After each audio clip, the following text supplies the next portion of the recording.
Donc, il y a pas mal de choses à dire quand même sur le service. Donc, on a déjà dit quelques petites choses et on constate d'autres petites choses. On constate donc qu'il y a un décorateur at Injectable qui, en gros, sous-entend qu'il faut un provider et qu'il faut, d'une certaine manière, un injecteur.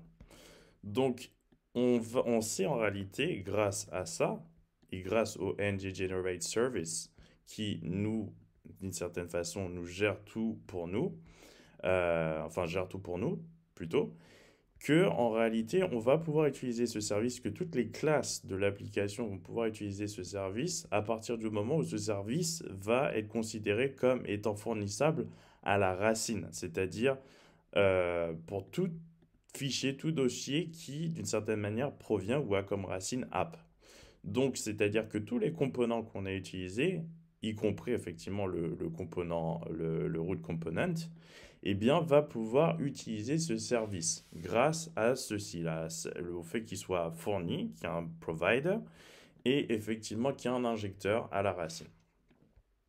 Donc ensuite, le truc, c'est que pour pouvoir l'utiliser, donc là on a créé effectivement une méthode, heroes, qui en réalité fait que ce service, d'une certaine manière, si on appelle sa méthode getHeroes, nous fournit la liste des faux héros, enfin la fausse liste, là le mock. Et le truc, c'est que pour l'utiliser, alors pour l'utiliser dans un autre component, même si effectivement par principe il est utilisable puisque il est provided in root, il va falloir quand même l'importer dans le fichier du component, le fichier TypeScript du component. Donc c'est ce que j'ai fait ici, hero service, je l'ai importé. Et il va falloir ajouter un constructeur, si ce n'est pas déjà le cas, à la classe. Et dans le constructeur, ajouter effectivement un paramètre qui va s'appeler HeroService, parce qu'en fait, ici, ça s'appelait HeroService, mais on va appeler une propriété finalement HeroService, qui va être de type HeroService. Donc, il y a deux choses qui se font, c'est qu'on crée une propriété HeroService, qui finalement représente le service, mais également on crée un, d'une certaine manière une base pour une injection de cette dépendance à l'intérieur de la classe. Donc, et pour que la classe puisse effectivement utiliser le service. Donc, il y a deux choses qui sont faites. Étant donné que c'est une propriété, on va dire qu'il y a effectivement, elle a les mêmes méthodes que son type. Et son type ici, c'est HeroService. Donc, si on a créé une méthode qui est Heroes, ça veut dire que HeroService.getHeroes, ça fonctionne. Et ce qui fait qu'on crée effectivement dans le component, alors on aurait pu l'appeler d'une autre façon, get heroes from services pour être plus précis, mais pas besoin de cette précision-là. Enfin, si en réalité, parce que ça peut prêter à condition. Alors je vais from service. Et là, je vais mettre get hero from service. Juste pour que ce soit un peu plus apparent pour vous, contrairement à ce qui est écrit dans la documentation. Donc, on utilise le ng en init. Donc, le ng en init, en vrai, c'est-à-dire qu'on aurait pu appeler getHeroes directement dans le constructeur. Mais ce n'aurait pas été considéré comme une bonne pratique.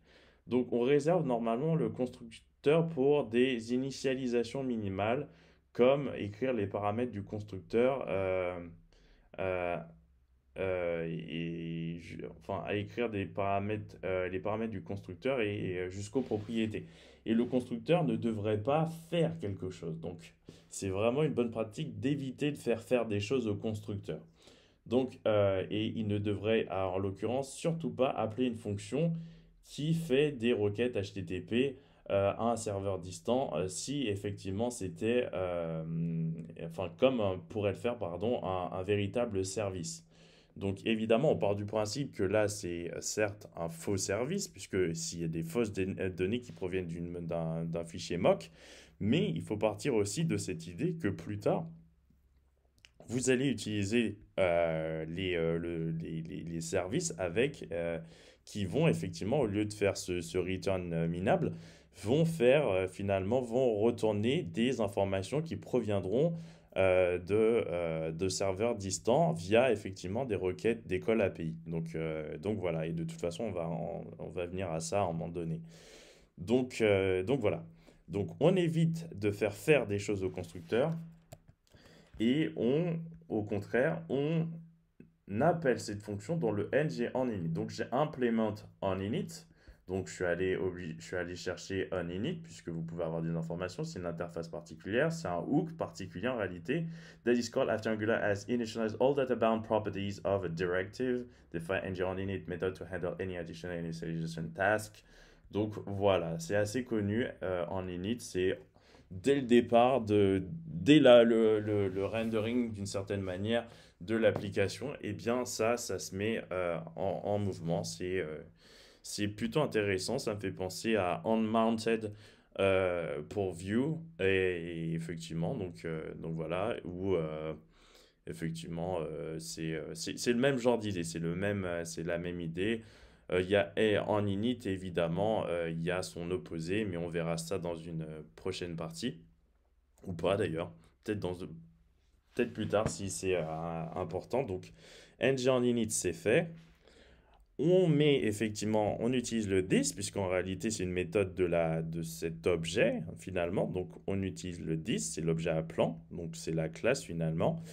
Et on utilise get heroes from service qui va également finalement retourner this heroes, donc qui va enrichir d'une valeur ce tableau vide et qui va effectivement appeler le service et plus particulièrement sa méthode getHeroes. Et comme vous pouvez le voir, tout fonctionne parfaitement, hein. Donc voilà, ça c'est toujours les mêmes choses, on peut toujours faire la même chose.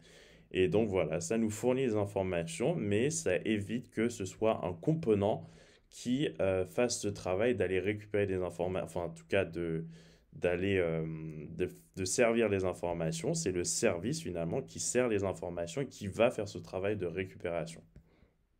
Voilà.